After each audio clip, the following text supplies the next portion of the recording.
And friends, कैसे हैं आप लोग। Unit number 3 one shot electricity and magnetism के साथ आपके सामने आ चुके हैं।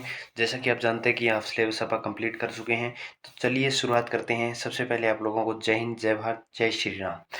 तो शुरुआत करते हैं आप लोगों से पहली टर्म के ऊपर, मैग्नेटिज्म, बिना किसी टाइम वेस्टेज के, क्योंकि वीडियो होने वाली है लंबी। मैग्नेटिज्म डेफिनेशन वगैरह दिक्कत नहीं लेनी है, PDF in the comment box. Clear. Magnetism क्या होता है कि कोई भी जो चार्ज था ना, अब तक हम पढ़ रहे थे, पहली 2 यूनिट के हमने चार्ज को पढ़ा है क्लियरली। अब जो हम चार्ज पढ़ेंगे, वो चार्ज जब मूविंग में होगा, जब वो चार्ज क्या कर रहा है, मूव कर रहा है। जब वो चार्ज मूव कर रहा था, तो वो जब मूव कर रहा था उस समय वो एक चीज प्रोड्यूस कर रहा था, दैट इज मैग्नेटिक फील्ड। तब वो प्रोड्यूस कर रहा था मैग्नेटिक फील्ड। तो जो मैग्नेटिज्म एक प्रॉपर्टी होती है, जब कोई चार्ज मूविंग करता है, या मूविंग चार्ज जब किसी कंडक्टर या फिर मूविंग करंट जब किसी चीज के थ्रू पास होता है, तो वहां पर एक चार्ज के कारण एक मैग्नेटिक फील्ड इंड्यूस होता है। उसी प्रॉपर्टी को जो है मैग्नेटिज्म बोलते हैं, और इसी पूरी यूनिट का नाम भी मैग्नेटिज्म ही है। क्लियर। तो मैग्नेटिज्म या फिर मैग्नेटिक फील्ड प्रोड्यूस कैसे होता है, due to the moving charge. यहाँ पर सबसे बड़ी टर्म मैं बार बार यूज कर रहा हूँ, मूविंग चार्ज। चार्ज कैसा होना चाहिए, moving. Stationary charge can not produce the magnetic field. Stationary charge या फिर stable charge can not produce the magnetic field. Clear. हमेशा मूविंग चार्ज ही क्या प्रोड्यूस करेगा, मैग्नेटिक फील्ड प्रोड्यूस करेगा। इसमें सबसे पहला जो टॉपिक है, that is Lorentz force. That is Lorentz force. Lorentz force जो होता है, लोरेंस फोर्स हम सबसे पहले इसमें पढ़ेंगे।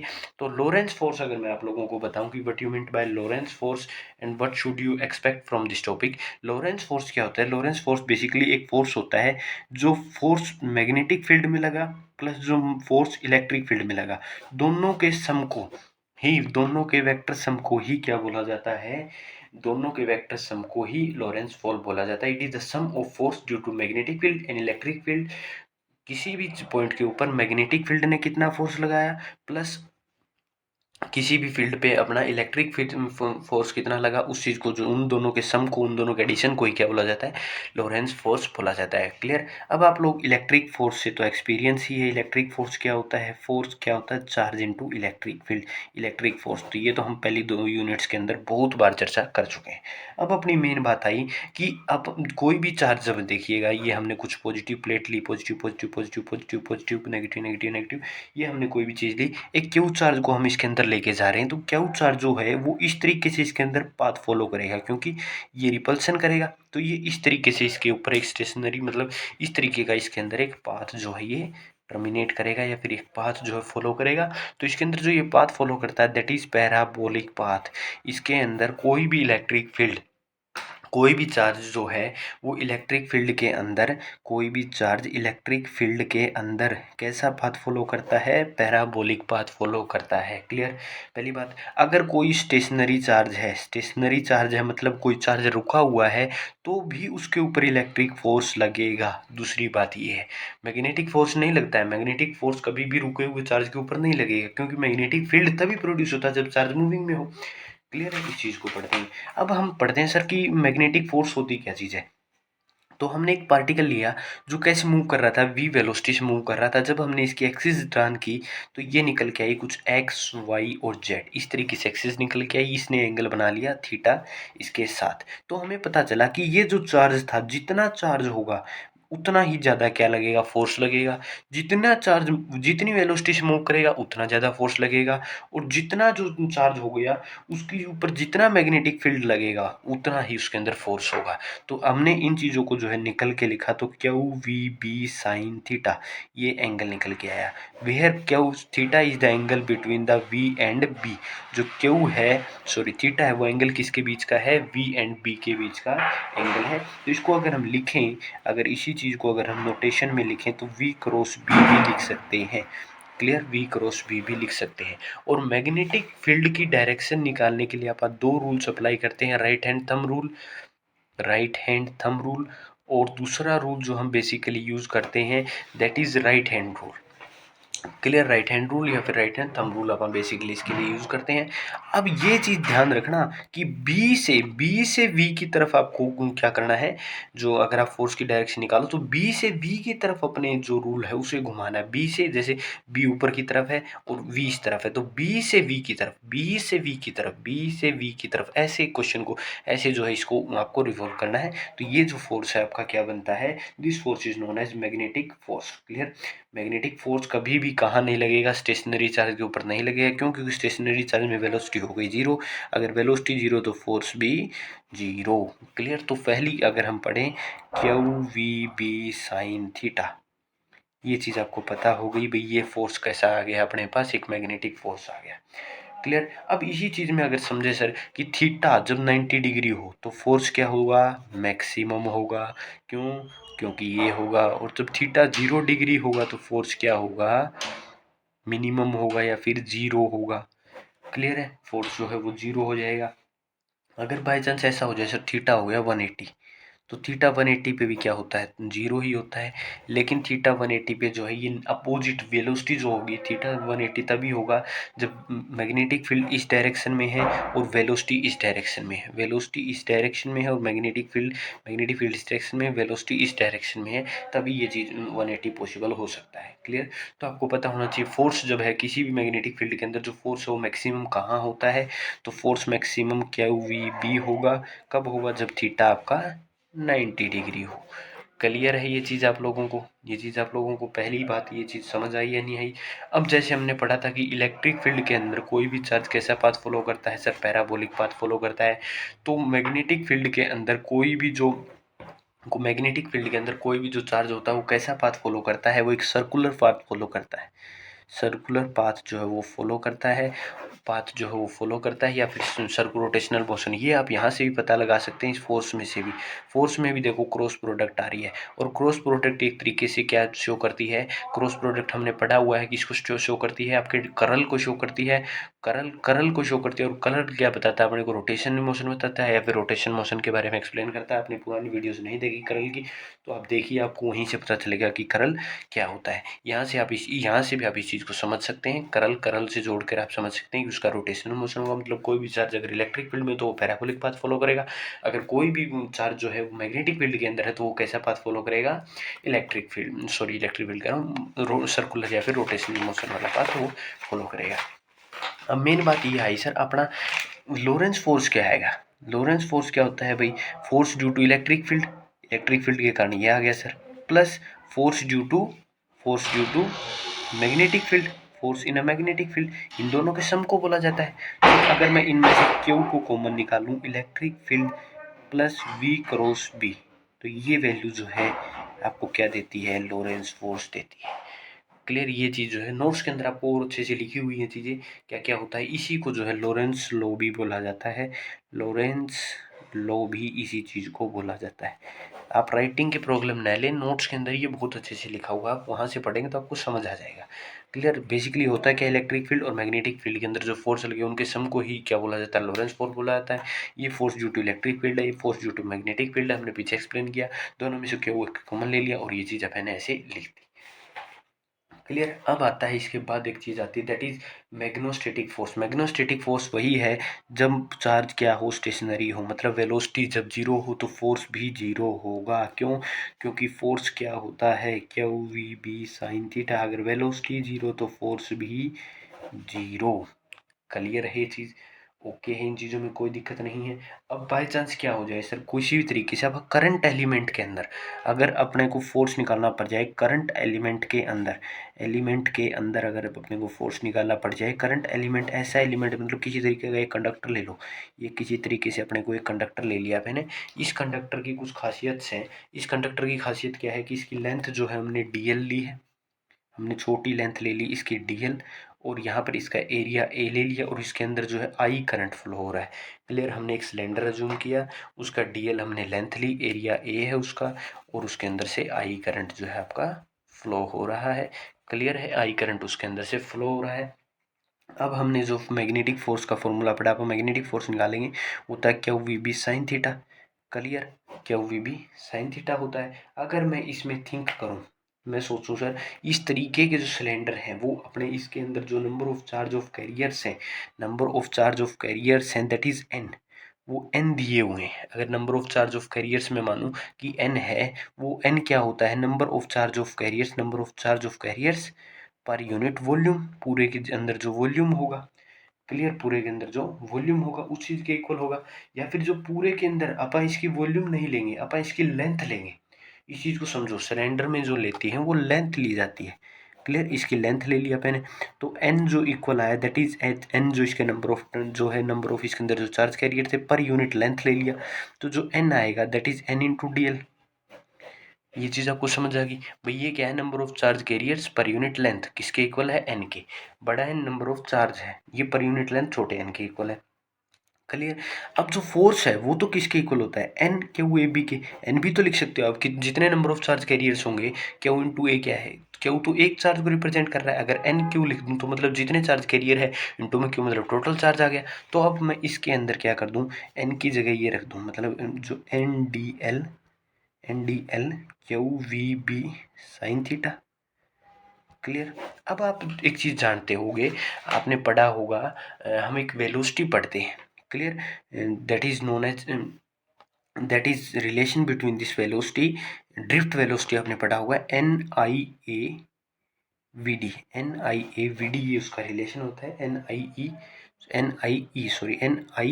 ई मतलब जो चार्ज है, यहाँ पे क्यू से रिप्रेजेंट कर रखा है, तो मैं इसके अंदर ई से रिप्रेजेंट करूँ तो n d l q, q को मैंने ई से रिप्रेजेंट कर दिया, वी को जो मैंने वी डी से रिप्रेजेंट कर दिया, बी साइन थीटा, क्लियर।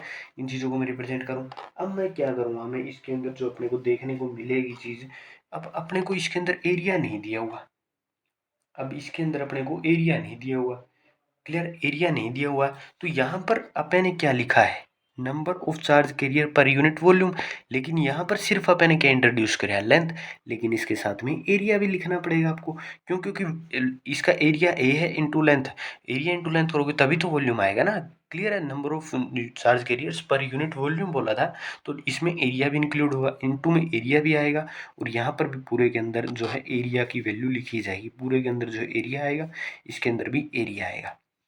अब देखो, एन आ गया, चार्ज क्यू आ गया, क्यू को ई से रिप्रेजेंट कर लो, क्यू और ई मतलब चार्जेस इनको रिप्रेजेंट कर रहे हैं, q e sorry n q, और इसके बाद क्या लिखते हैं, एन क्यू, इसमें देखो, इस चीज़ में एन, और ये चीज़ें लिख ली, अगली चीज़ जो लिखनी है दैट इज आई। अब जो ये करंट देखो, यहीं पर गलती कर दी, ये रिलेशन जो होता है दैट इज रिलेशन, सबसे पहले लिखिए रिलेशन क्या होता है इनके बीच में, n A E V d क्या है, यहाँ पर ड्रिफ्ट वेलोसिटी है, ड्रिफ्ट वेलोसिटी भी आपको बता देते हैं, एक एवरेज वेलोसिटी होती है, जो चार्ज की, जब चार्ज मूविंग करते हैं उसके दौरान एक एवरेज वेलोसिटी आती है, उसको बोला जाता है ड्रिफ्ट वेलोसिटी। क्यों, अगर इसको मैं यहाँ चार्ज को ई से रिप्रेजेंट कर देता हूँ, मैं क्यू को जो है ई से रिप्रेजेंट कर देता हूँ इसके अंदर, और इसके बाद लिखता हूँ area into D L into v d into B into sine theta, clear. तो ऊपर वाली वैल्यू देखो कहाँ मैच हो रही है, एन, ये तीनों चीज़ मैच हो रही है और ये चीज़ मैच हो रही है, क्लियर। तो इसको मैं लिख सकता हूँ करंट आई, और ये जो चीज़ बनेगी d l B sine theta, clear. तो यही जो फोर्स आ गया किसी भी करंट एलिमेंट के कारण फोर्स क्या आता है, दैट इज, जो वो फोर्स आता है वो आता है आपका I into D L into B into sine theta. अब इसका क्रॉस प्रोडक्ट में लिख दिया मैंने इस चीज़ को, क्लियर है ये चीज़। आप लोगों को हमने देखो, इसको आपको कंफ्यूज नहीं होना है इस चीज़ के अंदर, अगर आप कंफ्यूज हो जाओगे तो ये क्वेश्चन और मुश्किल आपके लिए बर्डन बनता जाएगा ये क्वेश्चन। आपको क्या समझना है, आपको समझना है आप क्या जानते हैं, आप जानते हैं क्या वी बी साइन थीटा, ये तो पता है ना, ये एक मैग्नेटिक फोर्स का फील्ड होता है।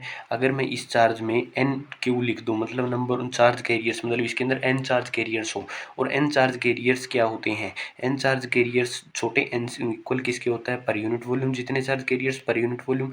तो यहाँ से एन की वैल्यू क्या आ गई, एन इंटू वॉल्यूम, वॉल्यूम को मैंने ए इंटू डी एल के अंदर लिख लिया, क्लियर, ए इंटू डी एल के अंदर लिख लिया। इसी चीज़ को जब मैंने इसके अंदर पुट किया, और मेरे को एक रिलेशन पता था, I A N A E V D के अंदर ये रिलेशन पता था, यहाँ से ये वैल्यू आ गई, यहाँ पर हमने जो है ये वैल्यू यहाँ पे मैच हो गई, तो मैंने उसकी जगह करंट की आई रख दिया, d l B sine theta, ये आ गई। मतलब अब तक जो हमने पढ़ा है वो बेसिकली फोर्स ही पढ़ा है। अब तक आप दो तरीके से पढ़ सकते हैं, q v vector into B इस तरीके से भी आप किसी के अंदर फोर्स निकाल सकते हैं। बाई चांस चार्ज न दे रखा हो और करंट दे रखा हो तो भी आप उसके अंदर फोर्स निकाल सकते हैं। कि आप लोगों को समझ आ गई। दो बातें, बेसिक सी बातें थी, बड़ी आसान बातें थी। आशा करता हूँ आप लोगों को ये चीज़ समझ आ गई होगी। क्लियर है ये चीज़ भाई। अब अगर बाई चांस बात कर ली जाए सर किसी भी, अगर इसकी और सिंपली बात करें, इसी चीज़ को थोड़ा आगे बढ़ाएं तो F is equal to I d l B sine theta. अब किसी भी अगर हम बात करें कि मैक्सिमम फोर्स कब होगा सर, मैक्सिमम फोर्स कब होगा, जब थीटा 90 डिग्री होगा तब फोर्स क्या होगा आपका, मैक्सिमम होगा। और जब थीटा जो है आपका 0 डिग्री होगा तब फोर्स मिनिमम होगा या फिर 0 होगा। क्लियर, या फिर 0 होगा। क्लियर है ये चीज़ आप लोगों को भाई। ये चीज़ आप लोगों को बिल्कुल अच्छे से आप लोगों को क्लियर होनी चाहिए। क्या अब तक हमने किया है, अब तक हमने सिर्फ दो ही चीज़ें बात की है, लॉरेंस फोर्स पे बात की है। लॉरेंस फोर्स क्या होता है, लॉरेंस फोर्स सम होता है इलेक्ट्रिक फील्ड और मैग्नेटिक फोर्स के दोनों का, उन दोनों इसकी वैल्यू निकाली है। अब तक हमने किसी भी जो कोई वेलोसिटी v से मूव करता है तो उसके अंदर कितना, कोई चार्ज मूव करता है तो उसके अंदर कितना मैग्नेटिक फोर्स लगता है, और जब कोई करंट एलिमेंट होता है तब उसके अंदर कितना फोर्स लगता है। अब तक हमने इन्हीं दो विषयों पर जो है डिस्कशन किया। इसके बाद जो है हम बायोट-सावर्त लॉ के ऊपर भी डिस्कशन स्टार्ट करते हैं। हम बात करते हैं बायोट-सावर्त लॉ के ऊपर। बायोट-सावर्त लॉ क्या होता है, बायोट-सावर्त लॉ किसी भी, हमने सबसे पहले बायोट-सावर्त लॉ मैग्नेटिक फील्ड निकालने के काम आता है। किसी भी चीज़ का मैग्नेटिक फील्ड निकालने के काम आता है। डीबी अगर हम छोटे फील्ड के लिए निकाल लेंगे, किसी छोटे एरिया के लिए निकाल लेंगे अगर मैग्नेटिक फील्ड, उसका इंटीग्रेशन करके आप बड़ा कर सकते हैं। तो ये क्या कहता है कि आपने सबसे पहले कोई भी एक इनफाइनाइट लॉन्ग स्ट्रेट कंडक्टर ले लिया, इनफाइनाइट लॉन्ग स्ट्रेट कंडक्टर ले लिया जिसकी लेंथ L है। क्लियर, इसके अंदर से करंट I पास हो रहा है। मैंने एक छोटा सा मोटू सा हिस्सा लिया, दैट इज डीएल। मैंने इसका एक छोटा सा हिस्सा काट लिया डीएल, और मैंने यहाँ से एक पॉइंट लिया पी, किसी भी पॉइंट पे रैंडम, मेरे को नहीं पता पी पॉइंट कहाँ है, मेरे को पी पॉइंट इतना पता है कि आर डिस्टेंस दूर है। क्लियर है। और ये इसने जो एंगल बनाया है इसके साथ, यहाँ पर डीएल के साथ इसने जो एंगल बनाया that is theta. Clear, in 3D page में तो आपको क्लियरली पता चल गया है ये, लेकिन एक्चुअल में जो ये बनता है ये ऐसे बनता है कि यहाँ पे बिल्कुल पी पॉइंट, ये जो है ये ऐसे। क्लियर, 3D में आपको अच्छे से समझ आएगी। 2D प्लेन जो शीट है, एक 2D शीट होती है, इस वजह से समझ नहीं आता। क्लियर, लेकिन आपको पता होना चाहिए जो एंगल थीटा है किसके बीच का एंगल है, डीएल एंड आर के बीच का एंगल है आपका थीटा। क्लियर। तो इसने क्या बताया बायोट-सावर्त लॉ ने, बायोट-सावर्त ने कहा कि जो मैग्नेटिक फील्ड होगा ना डीबी, वो डायरेक्टली प्रोपोर्शनल होगा इसके अंदर से जितना करंट पास होगा, डायरेक्टली प्रोपोर्शनल होगा जितना ये एंगल बनाएगा इसके साथ में, और डीपी जो है वो इन्वर्सली प्रोपोर्शनल होगा 1/r²। मतलब जितना ये पॉइंट दूर होता जाएगा उतना ही मैग्नेटिक फील्ड कम होता जाएगा। उसने एक्सपेरिमेंटली ये चीजें निकाल दी। क्लियर है। और उसने बताया कि डीपी डायरेक्टली प्रोपोर्शनल होगा, जो ये छोटा लेंथ एलिमेंट लिया है डीएल, इस डीएल लेंथ के भी वो डायरेक्टली इक्वल होगा, करंट पास हुआ उसके डायरेक्टली इक्वल होगा, जो एंगल बनाया उसके डायरेक्टली इक्वल होगा, लेकिन इन्वर्सली प्रोपोर्शनल होगा उस पॉइंट की डिस्टेंस से। तो इन चीज़ों को जब कोलैब किया गया, एक साथ लाया गया, जिस प्रकार से आपने सबसे पहले पढ़ा था कूलम्ब फोर्स, उसी तरीके से ये होता है इसके अंदर DL sine theta by r²। Clear है। और इसी चीज़ को जब इसका साइन हटाया गया ये प्रोपोर्शनैलिटी का, तो एक वैल्यू लिखी गई 4π। ये वैल्यू जो है इसके प्रोपोर्शनैलिटी के साइन को हटाने के बाद आई थी। क्लियर है। इसकी एक डेफिनेट वैल्यू होती है, क्लियर, μ/4π की जो है एक डेफिनेट वैल्यू होती है, दैट इज 10⁻⁻7 मीटर। क्लियर, इसकी एक डेफिनेट वैल्यू होती है। मैग्नेटिक फील्ड की जो यूनिट होती है वो बात कर लेते हैं। मैग्नेटिक फील्ड की यूनिट क्या होती है सर, वो होती है टेस्ला। टेस्ला कंपनी सुना ना, वो इसी यूनिट के नाम पे दिया गया है। क्लियर, मैग्नेटिक फील्ड की यूनिट होती है टेस्ला। और सीजीएस यूनिट क्या होती है इसकी, गॉस। सीजीएस यूनिट क्या होती है, गॉस होती है। क्लियर, ये चीज़ें आप लोगों को ये बातें पता होनी चाहिए। इसके अलावा जो म्यू है, अपन ई नोट पढ़ते थे, इसको परमेबिलिटी बोलते थे, इसको पेरीमेबिलिटी बोलते हैं। दोनों की स्पेलिंग में थोड़ा डिफरेंस होता है, लेकिन वो शुरू पी से ही होते हैं। प्रेमेबिलिटी होती है, एक परमेबिलिटी होती है। क्लियर। तो इस चीज़ को अगर मैं लिखूं तो इस तरीके से लिख देता हूँ, μ4π/I साइन थीटा, और इधर लिख देता हूँ मैं r², where dl is the angle between, theta is the angle between dl and r। Clear है। इसी की अगर आपको वेक्टर फॉर्म लिखनी हो, वेक्टर फॉर्म इसी की लिखनी हो, तो that is dB is equal to μI dl × r cap और इंटू में 4πr³ ये इसकी क्या है, वेक्टर फॉर्म। क्लियर है ये चीज़ आप लोगों को? यहाँ से आपको सिर्फ और सिर्फ वन शॉट में पता चल गया कि बायोट सावर्ट लॉ होता क्या है, आपने क्या कंटेन करना है, किसके इक्वल होता है, किसके प्रोपोर्शनल होता है, प्रोपोर्शनलिटी का साइन हटा के क्या आता है, पर इसकी वैल्यू क्या होती है, और ये जर्नल चीज़ें आपने यहाँ पे जान ली है, वेक्टर की फॉर्म इसकी जान ली है। अब हम बायोट सावर्ट लॉ की कुछ बेहतरीन अप्लीकेशंस के ऊपर चलते हैं, कुछ जो धमाकेदार इसके अप्लीकेशंस हैं वो करते हैं अपन इसमें। तो अब देखिए हम बात करते हैं कि magnetic field due to the circular coil, किसी सर्कुलर कोयल की एक्सिस के ऊपर मैग्नेटिक फील्ड क्या होता है। हमने कोई भी एक इस तरीके से कोई भी एक सर्कुलर कोयल ले ली, लेट इस तरीके से हमने कोई भी एक सर्कुलर कोयल ली है, इस पे हमने ये रेडियस है ए, इसकी रेडियस ए है, ये इसकी रेडियस ए है। क्लियर? हमने इससे एक और डिस्टेंस दूर एक पॉइंट ले लिया, कोई भी पॉइंट ले लो। क्लियर?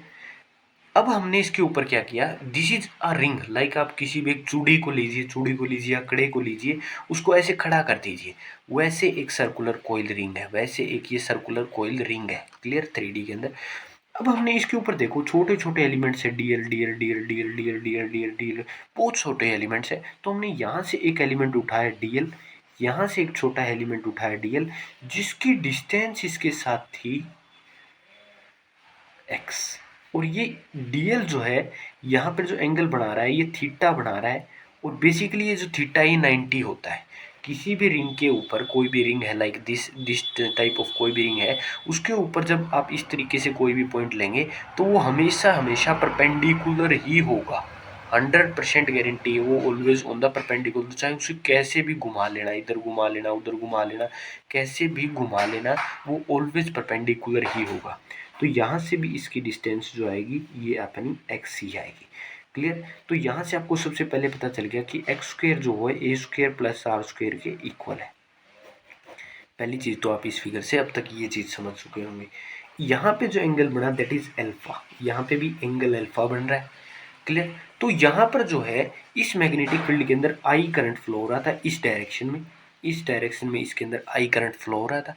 तो इस डायरेक्शन में अगर करंट आई फ्लो हो रहा है in this direction like this, अगर मैं राइट हैंड थंब लूँ, मेरा जो थंब है ये इस साइड है, और जो मैं मैग्नेटिक फील्ड देखूँ, मेरी फिंगर्स कहाँ रोल हो रही है, ऊपर की तरफ, मेरे हाथ, मेरा पाम, मेरी जो हथेली है उस ऊपर की तरफ है।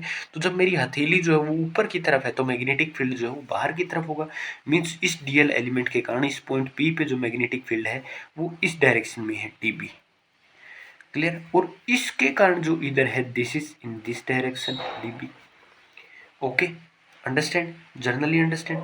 अब अगर मैंने इसको जो है रिजोल्व किया, इस वेक्टर को अगर मैं रिजोल्व करूं तो मेरे को रिजोल्व करने पे क्या मिलेगा। अब सीखो इस चीज़ को रिजोल्व कैसे करना होता है, या फिर रिजोल्व कैसे करना, बहुत इंपॉर्टेंट है ये चीज़। यहाँ पे एक चीज़ को थोड़ा ध्यान से समझो, ये एंगल इसके साथ 90 होगा, ये पूरा 90, ये अल्फा तो ये भी अल्फा होगा।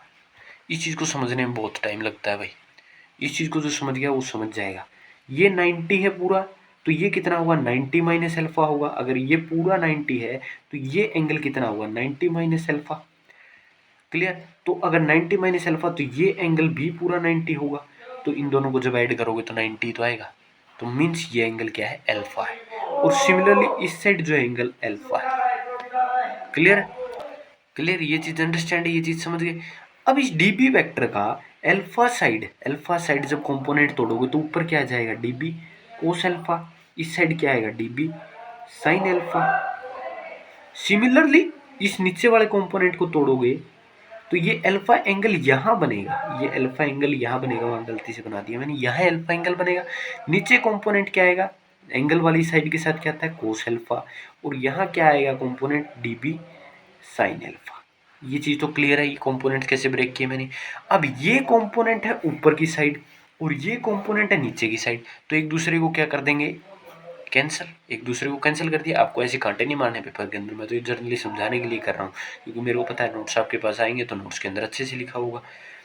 अब ये मैग्नेटिक फील्ड हो गया ए डायरेक्शन में, ये simple in this direction. Clear? अब अगर मैं निकालूं बायोट सावर्ट लॉ लगाऊं मैं इसके अंदर, तो मेरे को जो डीबी मिला वो क्या मिला है, म्यू आई इसके अंदर करंट था, डीएल था, साइन अल्फा था एंगल, और यहाँ क्या आएगा आपका एक्स एक्स स्क्वेयर, 4 पाई एक्स स्क्वेयर। एक्स स्क्वेयर क्यों आया ये बात ध्यान से देखो क्यों, क्योंकि इसके बीच यहाँ से इसके ऊपर लग रहा है तो डिस्टेंस तो ये काउंट होगी ना, इस पॉइंट की ये डिस्टेंस थोड़ी काउंट होगी, ये थोड़ी लगा रहा है इसके ऊपर, ये लगा रहा है ना, तो ये डिस्टेंस काउंट होगी एक्स स्क्वेयर वाली। अब अल्फा अगर मैं इसके अंदर जनरली अल्फा को 90 मान लूँ भाई, सॉरी थीटा लेंगे ना इसके ऊपर, तो थीटा लेंगे, ये एंगल कितना है, और ये एंगल ऑलवेज ऑन द 90, ये ऑलवेज क्या रहेगा 90 डिग्री रहेगा। तो मेरा जो डी पी वैक्टर है वो क्या आ गया, म्यू आई डी एल 4 पाई एक्स स्क्वेयर। ये चीज़ किस किस को समझ आ गई भाई, ये चीज़ नहीं समझ आई तो आप रिपीट कर दो वीडियो को। अब जो डी पी है ये पूरा इस मैग्नेटिक फील्ड का, इस डायरेक्शन में सारा मैग्नेटिक फील्ड, सॉरी ये इस डायरेक्शन में मैग्नेटिक फील्ड पूरा, अगर इस डीबी को मैं इंटीग्रेट कर दूं, और मेरे पास हालांकि डीबी की वैल्यू भी है, तो मैं इस डीबी को जब इंटीग्रेट कर दूंगा सम प्रॉपर लिमिट्स के साथ, डीबी साइन अल्फा को जो मैं इंटीग्रेट कर दूंगा, जो इस डायरेक्शन में है, ये सारा इस डायरेक्शन में है, और डीबी की मेरे पास वैल्यू है, रख के मैं अगर इसे इंटीग्रेट कर देता हूँ तो मेरे को क्या मिल जाएगा, एक सिंपल सुंदर आंसर मिल जाएगा। क्लियर है, एक आंसर मिल जाएगा मेरे को, जिसकी मेरे को उम्मीद थी। तो मेरे को जो डीबी मिला इंटीग्रेशन के बाद, मैं यहाँ रखता हूँ वैल्यूज़ को, म्यू आई डी एल 4 पाई एक्स स्क्वेयर साइन अल्फा, यहाँ मैंने सिर्फ डीबी की वैल्यू रखी है इधर। क्लियर। अब मेरे को पता चला कि यहाँ पे जो कांस्टेंट है वो तो डीएल, बाकी सारे कांस्टेंट है, आई करंट कांस्टेंट है, डिस्टेंस करंट कांस्टेंट है, सिर्फ जो डीएल है ये कंपोनेंट की लेंथ है, ये कांस्टेंट नहीं है। तो मतलब इसको यहाँ बाहर उठा लो सारे के, म्यू आई साइन अल्फा 4 पाई एक्स स्क्वेयर, और ये पूरा डीएल है, ये पूरा खेल डीएल है। तो ये पूरा जब खेल डीएल है तो अपने को डीएल की तो वैल्यू पता है। ये बताओ भाई, डीएल की किसी को वैल्यू ना पता हो तो बता दो। डीएल की वैल्यू तो हर बंदा जानता है क्या है। डीएल की वैल्यू क्या है, ये पूरी रिंग के लिए डीएल की वैल्यू क्या आएगी, एक रिंग मान लो, कोई मान लो, इस रिंग के लिए डीएल क्या आएगा, डीएल मतलब छोटा एलिमेंट लिया था इस रिंग का, ये छोटा एलिमेंट था, अगर पूरे की लोगे तो कितनी आएगी, 2 पाई आर। 2 पाई आर थोड़ी आएगी, हमने इसकी रेडियस देखो क्या ली है, रेडियस 2 पाई ए, वो तो जर्नल होता है 2 पाई आर तो, लेकिन रेडियस तो ये ले रखी है ना, तो इसकी जो बी आएगी दैट इज म्यू आई 2 पाई ए, और इनटू में साइन अल्फा, और यहाँ आ गया 4 पाई एक्स स्क्वेयर। इतना समझ आया है या नहीं आया आपको, ये समझ आ गया तो आगे तो कुछ नहीं है। आगे तो आपको पता है एक्स स्क्वेयर की वैल्यू तो ये दी हुई है, और साइन अल्फा को और चेंज कर लो। साइन अल्फा को कैसे चेंज करोगे, साइन अल्फा की इधर से वैल्यू निकालो इस ट्रायंगल से, साइन अल्फा की वैल्यू निकालो इस ट्रायंगल से। तो साइन अल्फा की जब इस ट्रायंगल से वैल्यू निकालोगे, साइन अल्फा की इस ट्रायंगल से, ऊपर वाले ट्रायंगल से जो तुम वैल्यू निकालोगे, तो तुम्हें साइन अल्फा देखो क्या आएगा, साइन अल्फा मतलब ये, मतलब ए बाई एक्स आएगा साइन अल्फा। और एक्स क्या दिया हुआ है, एक्स ये दिया हुआ है आपके पास, तो मैं साइन अल्फा को क्या लिखूंगा, ए स्क्वेयर प्लस आर स्क्वेयर की पावर 1/2। क्लियर है। और अब जो जनरली अपने पास रिजल्ट आया था, जो एक्चुअल में रिजल्ट आया था ये आया था, यहाँ पे बस वैल्यू पुट करो, म्यू आई 2 पाई ए, और साइन अल्फा पे मैंने ए रख दिया, और यहाँ पर मैंने क्या रखा है अपना, ए स्क्वेयर प्लस आर स्क्वेयर और 4 पाई ए स्क्वेयर प्लस आर स्क्वेयर, ये हाफ वैल्यू थे आपकी। क्लियर है। अब ये चीज़ और ये चीज़ सेम है, इनको एडिशन कर दो, तो जो म्यू आएगा that is I A square 2 pi into में आएगा आपका 4 पाई ए स्क्वेयर प्लस आर स्क्वेयर की पावर 3/2। ये समझ आ गया कैसे हुआ। और फिर जो बी आएगा that is mu I A square, जो 4 पाई इससे ये कैंसिल, 2 से 2 कैंसिल, तो बाई में 2 ए स्क्वेयर प्लस आर स्क्वेयर की पावर 3/2 ए स्क्वेयर। ये क्या आ गया, मैग्नेटिक फील्ड आ गया किसी भी कॉइल के कारण, कैसे भी कहीं भी हो पॉइंट, ये उसका फॉर्मूला आ गया। क्लियर है। कुछ चेंजेस किए थे, ये फिगर अगर समझ आ गई आप लोगों को, नहीं आई तो आप दोबारा देखें, आपको समझ आ जाएगी। क्लियर। ये फिगर आ गई तो आपको 100% है ये चीज़ समझ आ जाएगी। अब स्पेशल केसेस करते हैं इसके।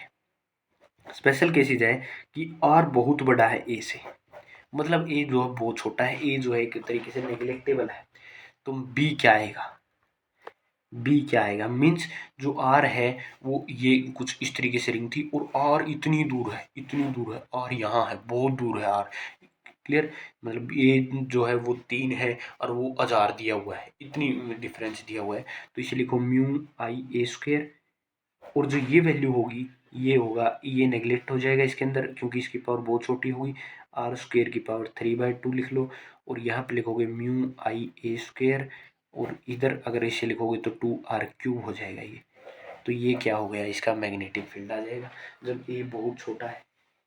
क्लियर है। वेन अपना जो पॉइंट है वो इनसाइड द कोइल हो, मतलब ये कोयल थी, अब तो हमने पॉइंट बहुत दूर लिया था, अब ऐसा हो जाए भाई ये जो पॉइंट है, ये जो आर डिस्टेंस थी, ये घट के इधर आ जाए, इसके सेंटर पे आ जाए, मीन्स आर 0 हो जाए किसी तरीके से भी। आर अगर 0 हो गया तो क्या आएगा, mu I A square into में 2a² इंटू में 3/2, अगर इसको काटोगे तो क्या आएगा, mu I A square into में 2a³, अगर इसे इससे काटोगे तो ये आएगा म्यू आई 2a। आगे इसको हम डायरेक्ट यूज करेंगे, आपको पता होना चाहिए किसी भी कोइल के कारण, ये सिंपल एक कोइल के कारण आ गया, किसी भी सिंपल एक कोइल के कारण मैग्नेटिक फील्ड कितना होता है, म्यू आई/2a, इसकी रेडियस है। क्लियर, ये चीज़ आपको पता होनी चाहिए। इसी केस से हमने कोइल का भी कर लिया, कोइल से बहुत दूर हो तब भी कर लिया, कोइल के किसी भी साइड हो तब भी कर लिया, ये इसका पूरे का जनरल फॉर्मूला था। ये हमने कुछ स्पेशल केसेस डिस्कस किए जब आर बहुत बड़ा है और जब आर 0 है तो ये आ गया। मतलब ये किसके लिए, कोइल के लिए अगर पूछा जाए तो आप बताएंगे म्यू आई/2a, इसको तो हम आगे भी कहीं जगह यूज करेंगे। क्लियर है, तो ये पहली एप्लीकेशन आपकी इस तरीके से कंप्लीट होती है। अगला जो हम केस डिस्कस कर रहे हैं that is magnetic field due to infinite large current wire, means ये कोई ऐसे थी, एक इनफाइनाइट लॉन्ग चार्ज वायर थी, बहुत बड़ी वायर थी, मन भर गया था इस वायर का, इसने सोचा कि मैं एक पी पॉइंट पे क्या निकालूंगी, मैग्नेटिक फील्ड निकालूंगी, मेरा कितना आता है। इसने बता दी कि मेरी डिस्टेंस आर है इधर से, मेरे सेंटर से, और मेरे सेंटर से आर डिस्टेंस है, और मेरा आई करंट फ्लो मेरे अंदर हो रहा है, और हमने एक पॉइंट ले लिया एल डिस्टेंस दूर इसके सेंटर से। क्लियर, ये इसका वो सेंटर है, इससे मैंने एल डिस्टेंस एक दूर पॉइंट ले लिया, और जब मैंने इस पॉइंट की इस पॉइंट से डिस्टेंस निकाली तो दैट इज एक्स। ये बात कितनों को कैसे कैसे सिंपल ढंग में समझ आ गई। पहली बात तो ये बताओ, इसके साथ एंगल थीटा बन रहा था, तो मैंने जब बायोट लॉ लगाया तो उससे मेरे को डीबी क्या मिलेगा, म्यू आई डीएल साइन थीटा। डीएल हमने इसकी छोटी एक लेंथ ले ली, यहाँ पर हमने एक छोटा मोटा एक पार्ट ले लिया, और बाय में 4π एक्स स्क्वेयर क्या आएगा, जो ये डिस्टेंस आएगी। ये बात आप लोगों को 100% क्लियर हुई या नहीं हुई, ये चीज़ बताओ मेरे को, 100% क्लियर हुई या नहीं हुई। बहुत बढ़िया भाई, होगी क्लियर। अब इसी चीज़ में अगर मैं आप लोगों से थोड़ा और जर्नल डिस्कशन जोड़ दूँ कि मैं यहाँ से ले रहा हूँ, अब प्लस माइनस इन्फिनिटी से प्लस इन्फिनिटी तक मैं लूँगा, और इसके साथ जो ये एंगल बनाएगी इधर, बिल्कुल इधर, या फिर जम्मा इधर जो एंगल बनाया, जो लास्ट में इन्फिनिटी पे जो एंगल बनाया दैट इज θ1, और यहाँ पर जो एंगल बनाया वो θ2, मतलब जो मैं ओवरऑल इसकी जो लिमिट लूँगा वो लूँगा मैं θ2 से θ1 की तरफ। ये बात मैं कहने की कोशिश कर रहा था मैं जब इसको इंटीग्रेट करूँगा। क्लियर है। अब मैंने जब इंटीग्रेट करने की सोची तो मेरे को पता चला कि इसका डीएल भी एक कांस्टेंट नहीं है, डीएल भी वेरिएबल है, DL DL DL DL DL DL change होता रहेगा। पिछले वाले में डीएल क्या था, वेरिएबल वेरिएबल था, ठीक है। साइन थीटा थीटा भी चेंज होता रहेगा। जैसे ही देखो ये एक लाइन थी, इसके साथ अगर ऐसे लोगे तो ये थीटा कुछ और था, ये कुछ और है, ये कुछ और है, ये कुछ और है, मतलब थीटा भी चेंज होता रहा भाई। और एक्स भी डिस्टेंस चेंज होती रहेगी, जैसे जैसे ये डिस्टेंस बढ़ेगी, मतलब पास वाले के साथ कम थी, दूर वाले के साथ और ज़्यादा होती रहेगी। मतलब एक्स भी कांस्टेंट नहीं है भाई साहब, वहाँ तीन तीन चीज़ें बदलनी पड़ेगी। तो तीन तीन चीज़ें बदलने के लिए अपने को देखो थीटा के अंदर लिमिट रखनी है, तो साइन थीटा को तो चेंज करना नहीं, मतलब थीटा वेरिएबल, ठीक है। मतलब कैसे करके आप डीएल की वैल्यू निकाल लो, एक्स की वैल्यू निकाल लो।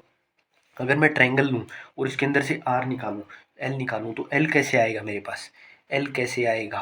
क्लियर, तो ये क्या है, हाइपोटेनियस है, ये आपके पास क्या दिया हुआ है, परपेंडिकुलर दिया हुआ है। तो इसका अगर मैं निकालता हूँ, क्लियर, अगर मैं लिखता हूँ l by r, l by r, l by r आपके पास क्या दिया हुआ बेसिकली, एल बाय आर बताइए आप क्या देंगे, एल बाय आर आपका क्या देगा, कोट थीटा।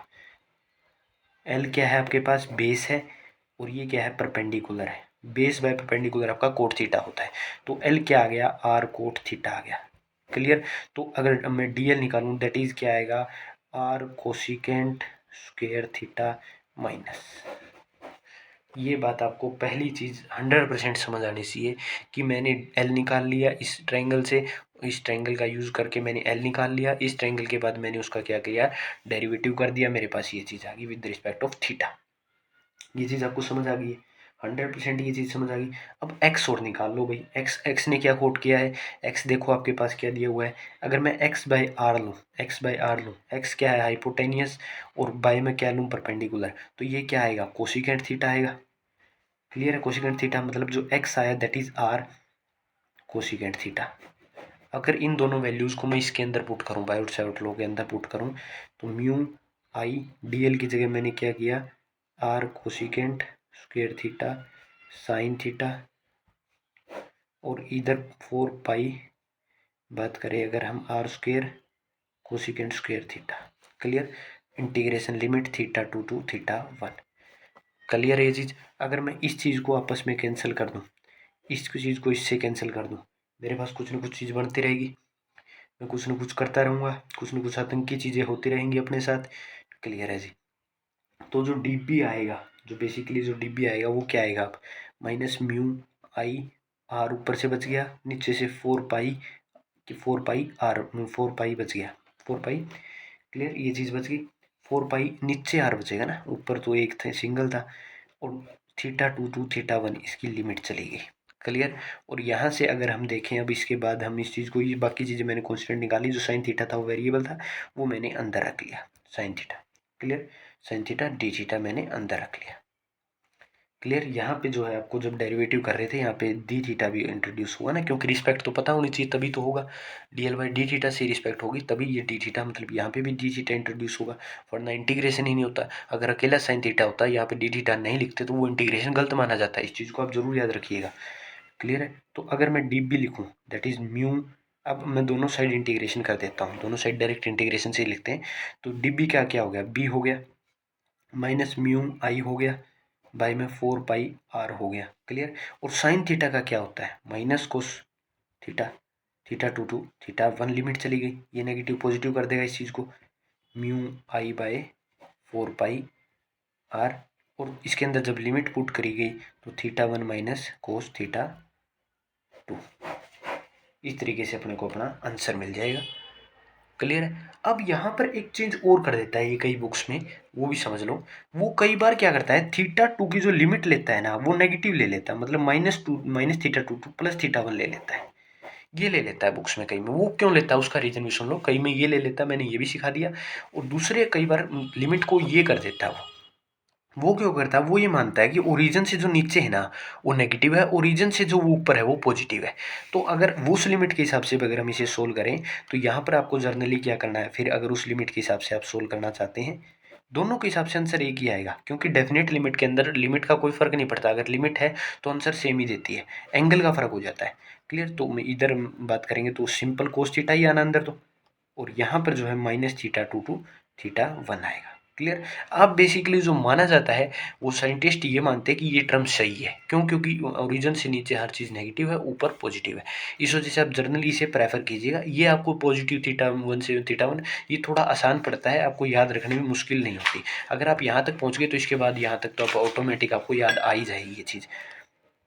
म्यू वो ऐसा माना जाता है कि कार्टेशियन में ऐसा होता है 4 पाई आर, और इस चीज़ को अगर लिखेंगे तो ये अगर लिखा जाए तो cos theta 2 minus cos theta 1 लिख दिया मैंने। समझ गए कैसे लिख दिया, थीटा 1 क्या आएगा पॉजिटिव आएगा, ये फिर क्या हो जाएगा अंदर से जो थीटा 2 होगा वो नेगेटिव आ जाएगा, बाहर हो जाएगा। इस तरीके से मैंने इसको जो है इंट्रोड्यूस कर दिया। क्लियर है ये चीज़, ये चीज़ आप लोगों को समझ आ रही है भाई क्या हो रहा है क्या नहीं हुआ इस क्वेश्चन के साथ, इस क्वेश्चन में हमने क्या प्रेफर किया, क्या किया है क्या नहीं किया है, वो चीज़ें आपको समझ आ गई।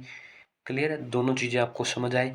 अब इसमें क्या करते हैं आप, दोनों में से क्या कर लो, इस इक्वेशन को पकड़ो, इस इक्वेशन को पकड़ो, इसको रहने दो, ज़्यादा कन्फ्यूजन बन जाएगी आपके दिमाग में। इसमें क्या करो, अब थीटा 1 जो है उसे क्या रख लो, 0 रख लो, थीटा 2 को स्पेशल केसेस की बात कर रहा हूँ 180 रख दो, थीटा 1 को 0 कर दो, थीटा 2 को 180 कर दो, तो बी वेक्टर क्या आएगा, mu I to 4 pi r means mu I by में 2 पाई आर। और कोयल के कारण क्या आ रहा था, किसी कोयल के कारण क्या आता है, mu I by 2 R, radius के हिसाब से सोचे तो वहाँ क्या आता है, ये आता है डिस्टेंस के साथ म्यू ए जो रेडियस होती है, और यहाँ पर ये आ रहा है मतलब पाई इंट्रोड्यूस ज़्यादा हो रहा है, मतलब ये किसके लिए, स्ट्रेट लाइन कंडक्टर के लिए था, वो किसी कोयल के लिए अपन कर रहे थे। क्लियर है ये चीज़। अब जर्नली क्या करते हैं किताबों के अंदर, ये चीज़ जो है इसे म्यू आई 2 पाई r लिखा हुआ है, इसके साथ एक वर्ड ऐड कर देते हैं n। बच्चे कंफ्यूज हो जाते हैं एन कहाँ से आ गया, तो एन क्या होते हैं कि जितने नंबर ऑफ जो ये जितने नंबर ऑफ स्ट्रेट्स लाइन होंगी, और भी हो सकती हैं स्ट्रेट लाइंस, एक ही नहीं हो, दो चाहे तीन, ये ऐसे पेन रखे हुए हैं ऐसे स्ट्रेट लाइंस हो, इनके कारण बताओ तो 3 होगी, तो एन की वैल्यू 3 हो जाएगी। इस तरीके से जो है एन एक वेरिएबल इनके साथ इंट्रोड्यूस कर दिया जाता है। ये रिजल्ट आपको याद रखना पड़ेगा। क्लियर है। स्ट्रेट लाइन के कारण आपको पता चल गया। जनरल फॉर्मूला लिया, इसमें अपने को पता चला कि थीटा वेरिएबल है, डीएल वेरिएबल है, एक्स वेरिएबल है। 3 वेरिएबल थे, एक वेरिएबल में अपने को बनाना था, एक वेरिएबल में बनाने के लिए अपने ने ट्रायंगल्स का यूज़ किया, ये वैल्यूज़ निकाली, ये वैल्यूज़ निकाली। इधर फिर अपने को पता चला कि थीटा 1 से थीटा 2 की लिमिट जाएगी, इस तरीके से अपन इसके अंदर लिमिट्स पुट करी। इसमें आप थीटा 2 को नेगेटिव भी ले सकते हैं, थीटा 2 को पॉजिटिव भी ले सकते हैं, दोनों आपके ऊपर डिपेंड करता है कि आप थीटा 2 को अगर नेगेटिव लेते तो थोड़ा अलग रिजल्ट आएगा, और थीटा 2 को पॉजिटिव लेते तो अलग रिजल्ट आएगा। अगर यहाँ पर अगर इसी रिजल्ट की बात करें तो यहाँ पर आपको क्या मानना हुआ, यहाँ पर थीटा 2 को 0 मानना होगा और थीटा 1 को 180 मानना होगा। इस तरीके से आप थोड़ा इसमें चेंज कर लीजिएगा। क्लियर है। तो आपको ये पता चलेगा magnetic field due to infinite line, magnetic field due to infinite charge current wire. Clear है। ये चीज़ 100% आप लोगों को पता चल गई। ओके जी, अब ये एप्लीकेशन हो चुकी है बायोट सेवर्ट की ख़त्म, क्योंकि हमने कोयल के बारे में डिस्कशन कर लिया, ये डिस्कशन कर लिया। और सॉरी, इसके बाद एक और बहुत इंपॉर्टेंट, मोस्ट इंपॉर्टेंट एप्लीकेशन बनती है, दैट इज सोलेनोइड। सोलेनोइड की एप्लीकेशन और अपन अभी स्टार्ट करते हैं। बात करते हैं magnetic field due to current carrying solenoid. इस करंट, इसके अंदर कितना करंट है, आई करंट है। ये चीज़ आपको पहले क्लियर होनी चाहिए। इसके बाद आपको पता होना चाहिए इसके अंदर एन नंबर ऑफ टर्न्स है, नंबर ऑफ टर्न्स है। अगर नंबर ऑफ टर्न्स पर यूनिट लेंथ लिखते कहीं भी तो वो छोटे एन से रिप्रेजेंट होता है। ये 3 नोटेशन आपको सबसे पहले क्लियर होने चाहिए। नंबर ऑफ टर्न्स एन बड़ा एन से रिप्रेजेंट हो रहा है, नंबर ऑफ टर्न्स पर यूनिट लेंथ छोटे एन से रिप्रेजेंट कर रहे हैं। ये चीज़ आपको क्लियर होनी चाहिए। दूसरी, इस कोयल की जो सेंटर से डिस्टेंस है ए है। क्लियर। ए मतलब इसकी कोयल की जो जो यहाँ से लेके, इससे लेके यहाँ तक की जो रेडियस है वो ए है। इस तरीके से जो है सोलेनोइड इसके ऊपर लिपटी हुई है, सोलेनोइड इस तरीके से इसके ऊपर है। क्लियर। ये चीज़ आप लोगों को पहली चीज़ तो ये पता होनी चाहिए भाई। दूसरी बात आपको जो स्टार्ट करनी है, आपको कोई कोई पी पॉइंट मान लेना है। क्लियर है। अब मानो ये कि आपका यहाँ कोई ऐसे दिया हुआ है, मैंने कोई स्मॉल एलिमेंट ले लिया है, ये ए है, ये बी है, यहाँ कोई आपने स्मॉल एलिमेंट ले लिया जिसकी डिस्टेंस डी एक्स है, और इस पॉइंट से, इस एंड से यहाँ तक की जो डिस्टेंस दी हुई है दैट इज एक्स नॉट। ये डिस्टेंस दी हुई है एक्स नॉट, और ये डिस्टेंस दी हुई है एक्स, ए से, ए पॉइंट से और यहाँ तक की। क्लियर। ये अपन कोई डी ए जो है एक छोटा एलिमेंट मान लिया जिसकी डी एक्स डिस्टेंस थी। इससे अगर हमने बी पॉइंट से यहाँ से अगर डिस्टेंस देखी तो ये एंगल बना रही थी थीटा। ये बात आपको पता होना चाहिए, ये एंगल कितना बन रहा था, थीटा बन रहा था। और दूसरी तरफ अगर हमने देखा, दूसरी तरफ हमने यहाँ से देखा, ये इस एंड के साथ क्या एंगल बना रहा है, तो इस एंड के साथ जो एंगल बना रहा था दैट इज थीटा 2। और इस एंड के साथ ये कितना एंगल बना रहा था, बिल्कुल ये पॉइंट कितना एंगल बना रहा था, थीटा 1। ये थीटा 1, थीटा और थीटा में कंफ्यूजन नहीं होनी चाहिए। थीटा जो है वो इस बी के साथ एंगल है, थीटा 1 इस एंड के साथ एंगल है, और थीटा 2 इस एंड के साथ एंगल है। क्लियर है। बिल्कुल, मतलब लिमिट जो लगेगी वो लगेगी थीटा 1 से थीटा 2 या फिर थीटा 2 से थीटा 1। क्लियर है। हम इधर से देखेंगे तो थीटा 2 से थीटा 1 ले लेंगे, और इधर से देखेंगे तो थीटा 2 से थीटा 1 ले लेंगे लिमिट। क्लियर है। और इस बी पॉइंट से इस आर की डिस्टेंस दी हुई है आर। बस यहाँ तक तो थी अपने पास कुछ नोटेशंस, यहाँ तक तो अपने कुछ मानना था। अब जो सोलेनोइड होती है वो बेसिकली होती क्या है, बेसिकली वो एक कोयल सी तो है, कोयल सी तो होती है जिसके अंदर हाउ नंबर ऑफ टर्न्स होते हैं बहुत ज़्यादा, वही तो होती है। तो मैग्नेटिक फील्ड जो इसके अंदर आएगा वो क्या आएगा, मैग्नेटिक फील्ड जो आता है इसके अंदर जो इंट्रोड्यूस किया जाता है वो हमने कोयल वाला ही ले लिया, जब आपका आर जो था वो बहुत बड़ा था ए से। पीछे हम डिस्कस कर चुके हैं, मैं यहाँ वो डिस्कस नहीं करूँगा, डायरेक्ट लिख देता हूँ mu I N A square by में 2r³। क्लियर है ये चीज़। ये आपको जो है मैग्नेटिक फील्ड वहाँ से मिला था। क्लियर है, ये बिल्कुल 100% क्लियर है। तो यहाँ पर आपकी हर चीज़ वेरिएबल है, वेरिएबल जो है अपने को थीटा और थीटा वन के अंदर लेके आने हैं। आपका आई करंट कांस्टेंट है, म्यू कांस्टेंट है, टू कांस्टेंट है, लेकिन नंबर ऑफ टर्न्स कांस्टेंट है। लेकिन ए और आर ये दोनों कांस्टेंट नहीं है, इन दोनों की कांस्टेंट्स की वैल्यू आपको निकालनी होगी। ए कांस्टेंट है, radius is a constant, radius is a constant factor, radius जो है यहाँ पे कांस्टेंट फैक्टर है। क्लियर। तो यहाँ पर आप सबसे पहले क्या कीजिए, ये टर्म यूज कर लीजिए, इस टर्म को यूज कर लेते हैं। म्यू आई एन की जगह मैं क्या लिखता हूँ, N into D X. D X हमने इसकी जो स्मॉल एलिमेंट की लेंथ ली डी एक्स ली हुई है। यहाँ पर हमने जो है अलग से आपको बताया था कि ये पर यूनिट लेंथ डी एल होता है। अगर यहाँ पर आपने डी एक्स इंट्रोड्यूस कर लिया तो आप इधर डी एक्स लिखेंगे। क्लियर। मतलब एन की वैल्यू मैंने क्या लिख दी, एन इंटू डी एक्स लिख दी, इंटू ए स्क्वेयर बाय में 2r क्यूब। ये चीज आपको पता चल गई भाई। अब आपको पता चल गया कि dx एक वेरिएबल है और r एक वेरिएबल है, बाकी सारी ये चीज कांस्टेंट है। इनकी वैल्यू निकाल लो, कैसे करके भी इनकी वैल्यू निकाल लो। अगर मैं बात करूं, सबसे पहले बात करते हैं कि a ये डिस्टेंस दी हुई है, a ये डिस्टेंस है और r ये डिस्टेंस है और थीटा ये इसके साथ एंगल बना रही है। मतलब ये डिस्टेंस भी कितनी दी हुई है, a दी हुई है। ये डिस्टेंस भी क्या दी हुई है, a दी हुई है। पेंसिल से इसे मैं डिनोट कर देता हूँ अच्छे से। ये डिस्टेंस आपके पास a दी हुई है, ये डिस्टेंस आपके पास r दी हुई है और ये एंगल जो है आपके पास थीटा दिया हुआ है। तो अगर मैं बात करूँ कि साइन थीटा किसके इक्वल आएगा, तो sine theta a by R. Clear. a क्या है आपके पास, परपेंडिकुलर, परपेंडिकुलर अपॉन बेस ले लिया तो साइन थीटा देगा अपने को। क्लियर है, देगा। तो यहाँ से अगर मैं r निकालूं तो r क्या आएगा, a कोसिकेंट थीटा। ये तो समझ गए, इसको मैं बाय में लाया ऊपर लेके गया, ए कोशिकेंट थीटा बन गया। क्लियर। ए कोशिकेंट थीटा मतलब आर की वैल्यू आ गई यहाँ लिखने के लिए। अब डीएक्स को निकालो, डीएक्स को कैसे निकालोगे, यहाँ से निकालो। डीएक्स को कैसे निकालोगे भाई, ये पूरी लेंथ एक्स दी हुई है, एक्स नोट। इस एक्स नोट में से अगर मैं ये डिस्टेंस एक्स, ये यहाँ तक की डिस्टेंस है सॉरी, ये एक्स डिस्टेंस घटा दूँ, ये पूरी क्या दी हुई है, dx दी हुई है। अपने को ये डिस्टेंस जो हो निकालनी है, ये पूरी dx दी हुई है। उसके अंदर से अगर मैं ये लेंथ घटा दूंगा तो ये लेंथ बच जाएगी, उसके अंदर से ये डिस्टेंस, पूरी ये डिस्टेंस बच जाएगी। क्लियर। तो यहाँ से आपको जो वैल्यू आएगी दैट इज एक्स नोट में से, अगर आप एक्स नोट में से एक्स घटा देंगे, एक्स नोट में से एक्स घटा देते हैं तो आपको क्या चीज़ मिलती है। जनरली अगर हम देखें भाई, एक्स नोट में से एक्स घटा देते हैं तो आपको क्या वैल्यू मिलती है, वो चीज़ हम पढ़ते हैं। तो वो चीज़ जो आपको मिलेगी that is A cot theta, A cot theta आ जाएगा। Clear, A cot theta. Clear. X naught जो है, सॉरी यहाँ पर हमने एक्स नोट देखो ध्यान से क्या लिया हुआ है, एक्स नोट अब ये पूरी डिस्टेंस ली हुई है, ये पूरी डिस्टेंस इस पी पॉइंट से यहाँ तक की डिस्टेंस एक्स नोट है और ये डिस्टेंस एक्स है। तो इस डिस्टेंस में से घटाओगे तो ये डिस्टेंस बच जाएगी। क्लियर है, ये बेसिकली ये डिस्टेंस बच जाएगी और वो डिस्टेंस अपना क्या आएगी, ए कोट थीटा आएगी। यहाँ से अगर मैं इसका डिफरेंशिएशन करूँ तो ये तो क्या हो जाएगा, जीरो हो जाएगा, ये डी एक्स हो जाएगा क्योंकि कांस्टेंट है। और ए कोट थीटा का क्या होगा, minus A cosecant square theta D theta. इससे मैं इसे काट दूंगा तो सॉरी नेगेटिव काट दूंगा तो डी एक्स क्या आएगा, ए कोसिकेंट डी थीटा। ये dx की वैल्यू आ गई, x की वैल्यू आ गई। बस वेरिएबल्स फाइंड करने और बायोट शॉर्ट के अंदर रखना है यार, बस यही तो दो तीनों डेरिवेशन के अंदर ये चीज़ तो अपन करी है। तीनों जो डेरिवेशन कर रहे थे आप उनके अंदर यही चीज़ तो कर रहे हैं।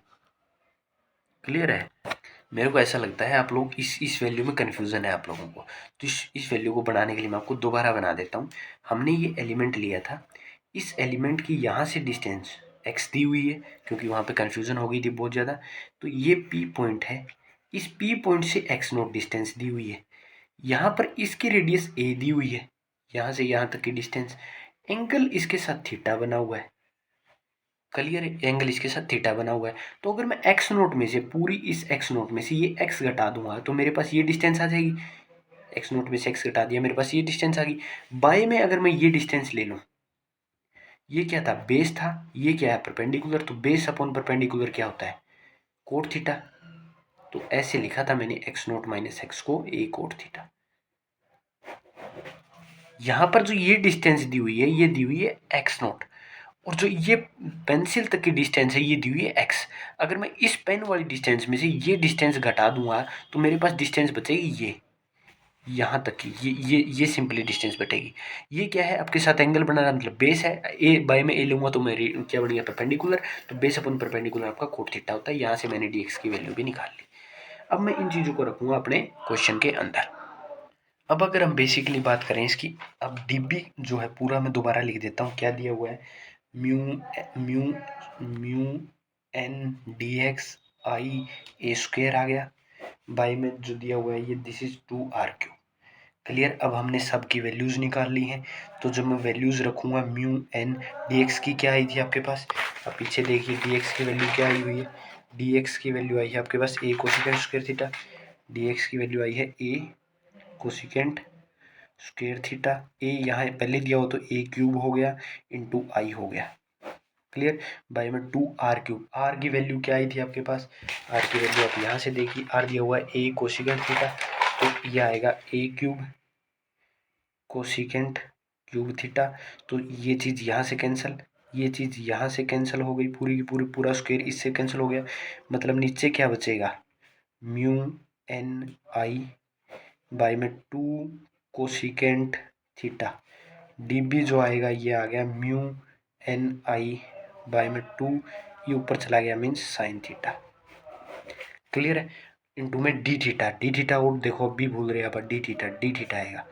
क्लियर, क्योंकि इसके साथ जो था डी थीटा आ रहा था। तो अगर हम पूरे का अब इंटीग्रेशन करें, मीन्स जो बी वेक्टर आएगा थीटा 1 से थीटा 2 की अगर हम लिमिट लेके इसके अंदर थीटा 1 से ऐसे घुमाएं इसको, थीटा 1 से थीटा 2 की ओवरऑल अगर हम लिमिट लें, पूरे का निकालें, इसका पूरी सोलेनोइड का अगर हम निकालें, तो this is basically your mu N I by में 2 इंटू में sine theta D theta.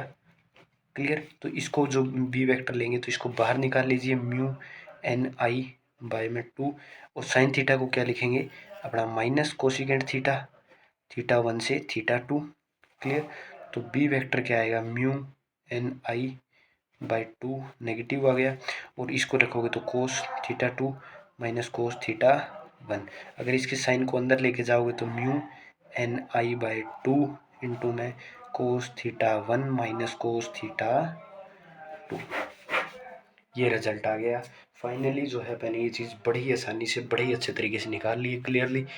Mainly क्या था भाई, वो वेरिएबल्स को हटाना था, वेरिएबल्स को हटा के थीटा के अंदर सारी टर्म्स को लाना था और ये चीज़ निकालनी थी।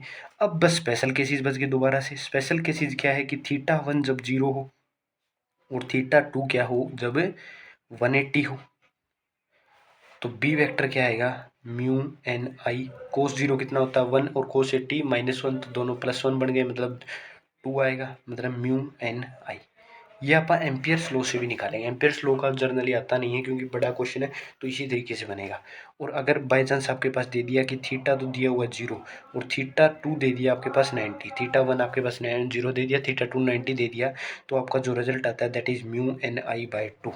ये जर्नली कहाँ होता है, जब आपकी सोलेनोइड किसी एंड पे हो, मतलब ये सोलेनोइड थी किसी तरीके की, ये सोलेनोइड दी हुई थी, ये सोलेनोइड कवरिंग थी इसके ऊपर।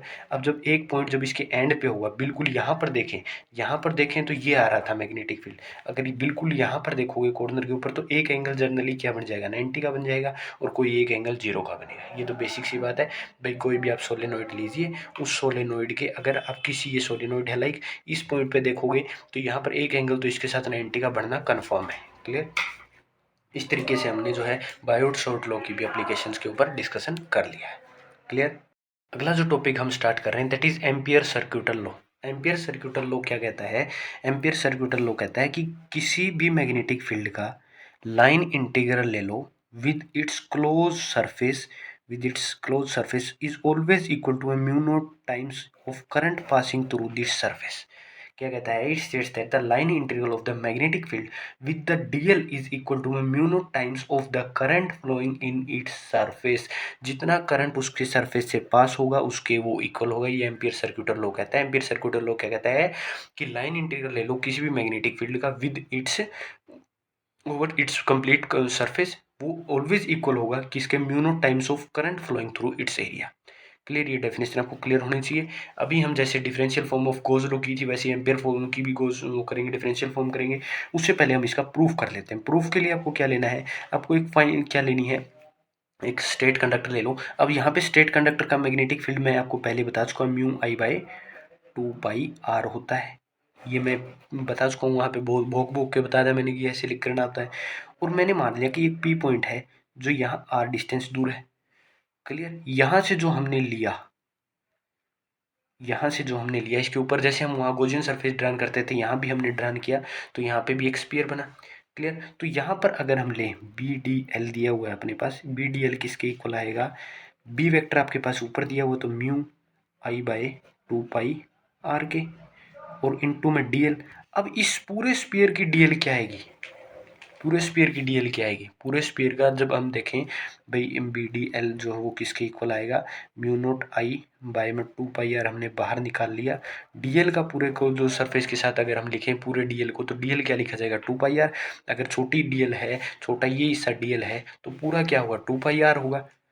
तो B D L mu naught किसके इक्वल आ गया, mu I by 2 pi are, और इनटू में आ गया 2 पाई आर। क्लियर। इसको इससे कैंसिल आउट करो, बी डी एल किसके इक्वल आ गया, म्यू नोट आई के इक्वल आ गया।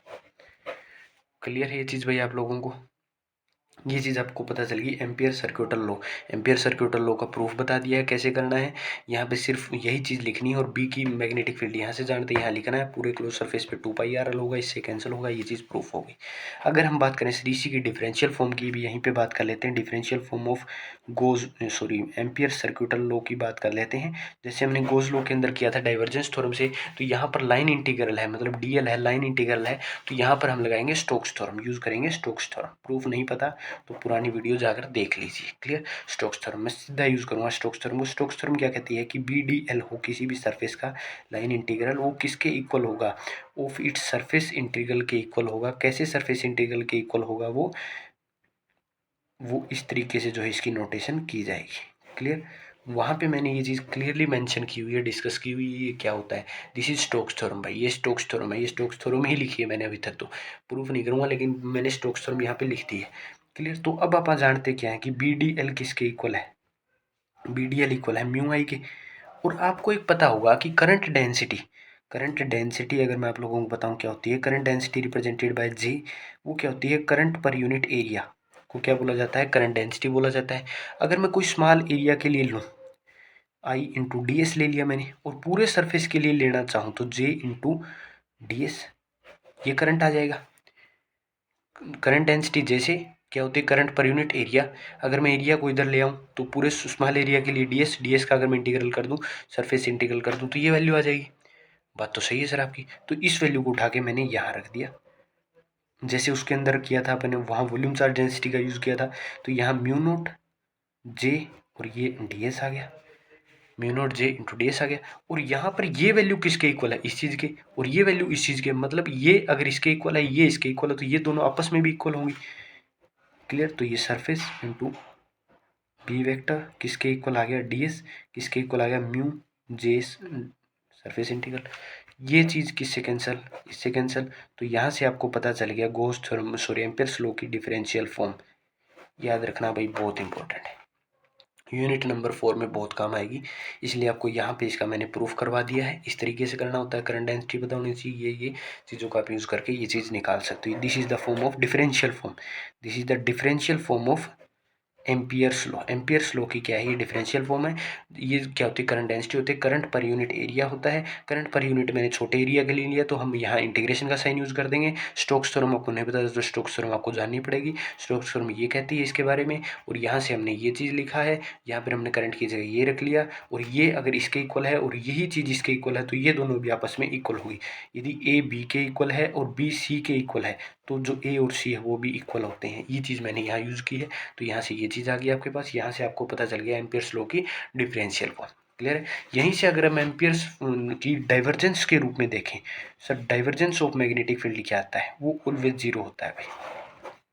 Divergence of a magnetic field is always zero. यहाँ पे देखो, यहाँ पे करली ऑफ मैग्नेटिक फील्ड है, वो म्यू नॉट जे है, लेकिन divergence of a magnetic field is always zero. ये चीज़ क्यों होती है, क्योंकि मैग्नेटिक फील्ड के अंदर कभी भी एक सिंगल पोल एग्जिस्ट नहीं करता, नॉर्थ और साउथ दोनों पोल एक साथ एग्जिस्ट करेंगे। क्लियर। ऐसा नहीं हुआ कि एक बार साउथ हो गया एक बार नॉर्थ हो गया। जैसे चार्ज तो क्या होता है, क्यों चार्ज पॉजिटिव भी हो सकता है नेगेटिव भी हो सकता है, लेकिन नॉर्थ पोल जो कोई भी मैग्नेट होगा उसके अंदर साउथ पोल और नॉर्थ पोल हमेशा होगा। इसका मतलब क्या है कि जो म्यू नॉट डी एल होगा उसके अंदर वो ऑलवेज जीरो होगा, मतलब rate of change of flux ही नहीं आएगा। डाइवर्जेंस क्या होता है, rate of change of flux पर यूनिट वॉल्यूम ही होता है। अगर rate of change of flux ही नहीं होगा, फ्लक्स ही चेंज नहीं होगा, मतलब फ्लक्स जीरो है, तो डाइवर्जेंस भी उसके अंदर की जीरो ही होगी। क्लियर है, समझ गए। डाइवर्जेंस क्या होता है कि फ्लक्स पर यूनिट वॉल्यूम होता है, तो अगर फ्लक्स ही किसी के अंदर चेंज नहीं हो रहा है तो उसका डाइवर्जेंस जीरो है। तो डाइवर्जेंस किसी भी मैग्नेटिक फील्ड का जीरो होता है। डाइवर्जेंस क्या होता है, जीरो होता है। और कर्ल क्या होता है आपका, म्यू नॉट जे होता है। ये आपको दो इंपॉर्टेंट चीजें थी, आपको ये पता होनी चाहिए। इसके बाद हम इसकी एम्पियर्स लॉ के कुछ एप्लीकेशंस के ऊपर डिस्कशन करते हैं। क्लियर।